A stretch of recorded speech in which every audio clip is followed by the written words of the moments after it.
जय हिंद बच्चों। तो देखिए हमारे पास एक क्वेश्चन है from dimensional formula and one question from integration. तो दोनों क्वेश्चन को ध्यान से देखिएगा।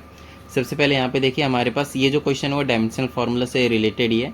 तो हमसे कहा जाता है कि अगर एक यूनिट है फोर्स की जो कि किलो न्यूटन में गिवन है, फोर्स की जो यूनिट है वो आपके पास 1 किलो न्यूटन गिवन है, ठीक है।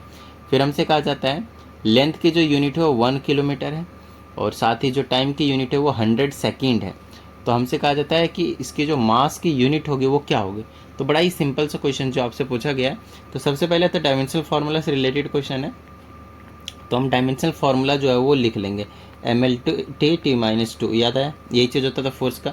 अब देखिए किसकी किसकी वैल्यू गिवन है, तीन चीज़ों की वैल्यू गिवन है, एक की निकालनी, ये पता है आपको, ये पता है आपको, ये पता है, सिर्फ आपको यहाँ से मास की जो कैलकुलेशन है वो करनी है, ठीक है। तो देखिए फोर्स की जगह लिख लीजिए 1 किलो न्यूटन। नहीं, हमेशा आपको ऐसा यूनिट में रखनी है सभी की चीज़ें, ठीक है। तो फोर्स की जगह हम क्या रख देंगे 1000, किलो का मतलब 1000 होता है, newton as it is equal to mass. Mass की जगह हमें नहीं पता क्या है तो m kg मान लेते हैं कि कुछ ना कुछ kg जो आपके पास निकल कर आएगा आंसर में kg। तो अभी kg में नहीं लिखता हूँ, सिर्फ m लिख लेता हूँ। वो आंसर जो भी निकलेगा उसे आप kg में चुपचाप लिख लीजिएगा, ठीक है। मल्टीप्लाई में आपके पास लेंथ है, लेंथ में 1 किलोमीटर बोला है बट ऐसा यूनिट में नहीं है, तो उसकी जगह आप क्या लिखेंगे 1000 मीटर लिखेंगे, ठीक है ना। 1 किलोमीटर इज 1000 मीटर। मल्टीप्लाई में टाइम, टाइम की जगह कितना आपके पास 100 सेकेंड है, तो 100 लिख लेंगे और उसके पावर में आप -2 जो है वो लगा सकते हैं, सेकंड में ही है ऐसा यूनिट में। तो ये हो गया आपके पास, इधर 1000 लिख लेता हूँ, अभी यूनिट नहीं लिखता हूँ, ये मास हो गया इंटू में 1000 मीटर हो गया, अभी यूनिट नहीं लिखता हूँ। और ये 100 की पावर -2 है, उसे मैं नीचे ले आता हूँ तो 100 की पावर 2 हो जाएगी। तो उसे 100 की पावर 2 को मैं 2 बार मल्टीप्लाई में लिख दूंगा तो 100 इंटू 100 आपको देखने को मिल जाएगा। यहाँ तक बात क्लियर है, ठीक है। चलिए यहाँ से आप 3 जीरो से 3 जीरो को कैंसिल कर लेंगे और 1 जीरो इधर बचेगा, आप इधर भेज देंगे।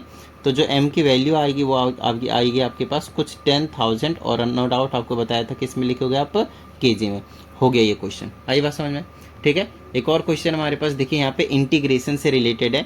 बड़ा ही सिंपल सा क्वेश्चन है, ध्यान समझिएगा।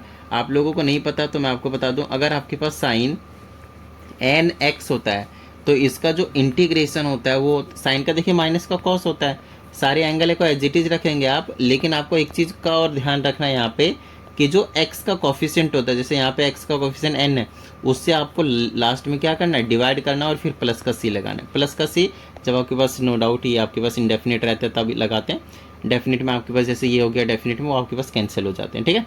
चलिए तो यहाँ पे आपके पास क्योंकि डेफिनेट इंटीग्रेशन से क्वेश्चन है तो बेसिक सा क्वेश्चन है, इसका इंटीग्रेशन करेंगे तो साइन का क्या हो जाएगा माइनस का कॉस, और एंगल में जो है उसे एक बार तो आप एज इट इज लिखेंगे ही लिखेंगे। बाद में जो एक्स का कॉफिशिएंट की बात कर रहा हूँ मैं वो क्या हो जाएगा आपके पास डेरिवेटिव में आ जाएगा।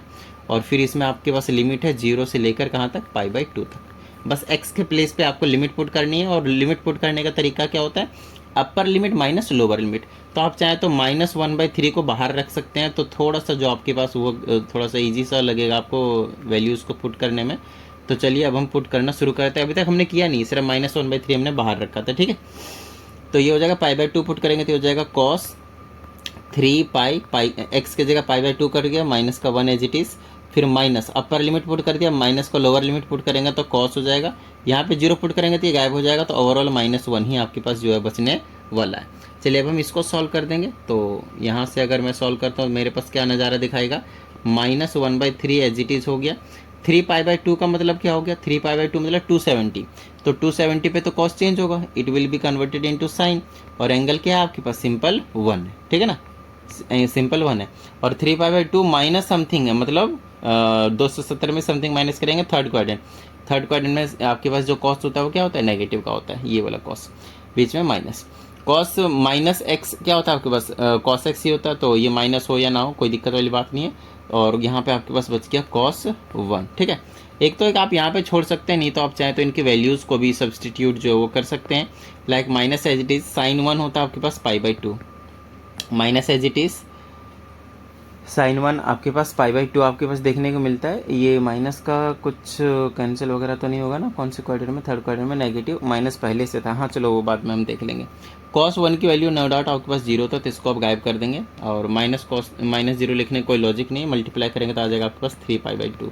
सो this is your final answer. I hope आप सभी को समझ में आ गया होगा। चलिए मिलते हैं अगले वीडियो में, प्रैक्टिस करते रहिएगा। जय हिंद।